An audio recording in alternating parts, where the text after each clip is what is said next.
really good to that dude, right? And he has. And this is my 18th year of singing and doing what we're doing right now. Been doing this for 18 years. And, to say that life has been all these great moments and all these awesome moments would be not a true statement. We've had some great moments, we've got some killer moments, but man, life is all about the mountains in it, but it's also about the valleys, amen? It's about these great moments, but it's also about really hard moments, because I think sometimes we think that God teaches us the best when we're on the mountain and victory's happening and everything's great, but the truth is, He teaches us the best in the hardest, darkest moments of our life. None of us want to hear that, I don't, because I just want Him to be faithful and be winning all the time, you know what I'm saying? 2018 was the toughest year of ministry for me, period. It was the toughest year of life, period, to be honest. There was sickness, there was death in my family, there was financial issues in the band, we were barely making it.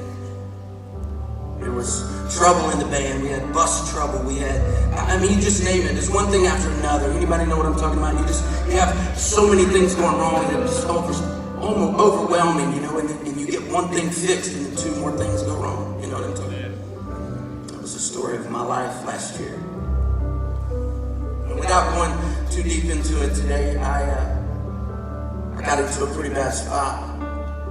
I would call it as close to depression as I've ever had in my life. I got to a place where the road was the loneliest place to ever be, and to stand on a stage night after night, like I'm doing tonight, in front of you, was the loneliest place in the world.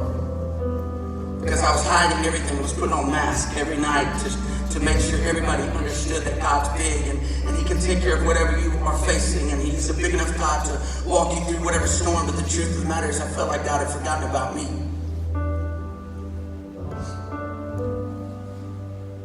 And I'll never forget, about to leave to go on a trip, and all I was doing was trying to hold it all together. I don't know, maybe you know what I'm talking about. I'm just holding all the pieces together, and I'm holding on as tight as I can, but the truth is my world was falling apart, and my life was in pieces. Night after night I'd put on a mask, and I would stand in front of people, and night after night I would put on a mask and hang out with the band, and night after night, day after day, I would put on another mask and put on another mask for my family, for my friends, for everybody. Nobody knew what was going on in my life because my Instagram feed showed everything that was great. And truthfully, it should just show our real life so that we can fight like a church for once and live together, and y'all can know how to pray for me and I know how to pray for you. We're about to go on a 4 to 5 day run, and I left the house, and it was the only place I didn't want to leave. This was the only little bit of solace I could find in this time. And walked to the bus and walked onto the bus, and as I walked on, I put on a mask and acted like everything was cool. And we went show after show, and I put on a mask night after night and sing for people like you every night for that 4 days. And I'd go to the table and I would take pictures with people, and I'd put on a mask and act like everything was fine. But the truth of the matter is, every single picture was just a picture of a broken man just trying to hold everything together. The last night of that run, we were opening for a guy named Crowder. Y'all probably know who that is. He's a burly fellow. And Crowder was on stage, and I did my thing, and then we walked off stage that night, went to the table, put on another mask, did it all over again. But this particular night I said, you know what, I'm gonna drive home, and we had 642 miles to go from there to the house where we parked the bus. And so I'm gonna drive a little bit. Driver, you rest and relax. The guys were back there having a blast and joking and having a good time because they had no idea that my world was falling apart, and they probably would have helped me if I'd have told them. And I got behind the wheel and I just wept and I prayed and I said, God, what did I do to deserve this? How did we get here? What in the world is happening? Where did I miss it? What part did I miss the turn? It's 17 years. It seems like at some point I would just be able to hit cruise control and just go through ministry and go through life. Mad at God, and all of a sudden, out of nowhere, there was a tree laying across the road. And if you follow us on Instagram, you may remember this song. And if you don't, you should, man. Because I'm sick of putting the best up. I'm sick of it. I just want to live life with some people who are willing to live life with me so that we can walk through this thing together. That's what I want to do.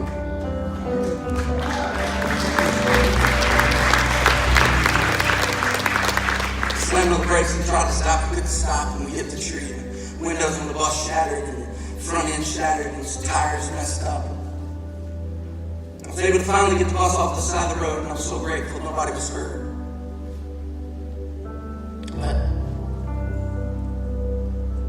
But the guys didn't realize is in that moment I quit. I couldn't carry the weight anymore. I couldn't do this ministry thing. I couldn't stand on stage another night and proclaim how good God is when it seemed like He'd forgotten about the big old stage. I was sick of it. I couldn't carry the weight. Drove home the rest of the way because I wouldn't let my driver drive because I was afraid something would go wrong. We had to put 2 tires on the bus to just get home. Money I didn't have, so I put on another credit card. Went in the driveway about 3 o'clock the next day. Got off the bus, walked to the house. I got about 20 feet from the house, and the whole way home, I had mapped out how I could shut the ministry down. If I sold the bus, I could pay this and this off. If we sold the sound system, we could pay this and this off. If we sold the light show, we could pay this and this off. And we'd almost get it to where we could break even if we just shut it all down and sold out and left. I'm sorry I'm being transparent tonight. I pulled in the driveway and walked to the house, and I got about 20 feet from the door, and I bowed my head, and this was the hardest part. I said, God, I hadn't seen my family in 5 days. Help me just to be dad. Help me just to be husband. They just need their dad. They hadn't seen me in 5 days. They don't need a busted, broken up man that can't keep it all together. They just need their dad.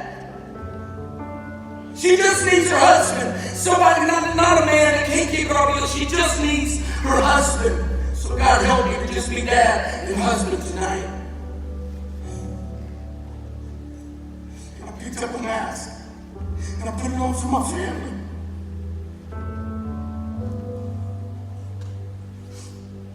I had dinner that night because I don't get to do that as much as I wish I could. Put the kids to bed, my wife went to bed, and shortly thereafter I pulled out a sheet of paper and I wrote out everything that I had plotted out of how I was going to shut the ministry down.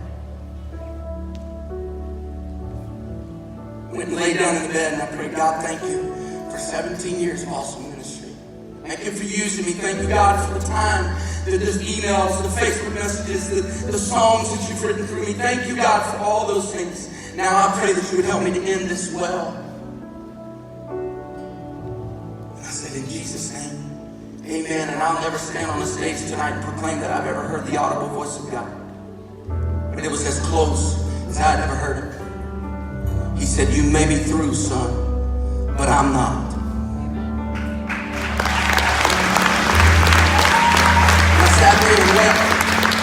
And I said, God, that's the case. You got to restore the joy. You got to restore the drive. You got to restore the hope. You got to restore all those things. And all I heard God say to me was, son, just put one foot in front of the other. Let me worry about tomorrow. You just focus on the next step. Let me worry about tomorrow. And all of a sudden I realized something. And I'd been trying to carry the load all myself. A load that He never wanted me to carry. Tonight I'd love to say that everything's great and my life is awesome and everything's turning around. But the truth of the matter is, the dude standing on stage is just putting one foot in front of the other. I have no clue where God's taking us, but I'm going to keep walking because He told me to keep walking. I wrote one song last year, and I'm a songwriter, that's what I do. But I just didn't feel like writing songs, and I wrote one song last year.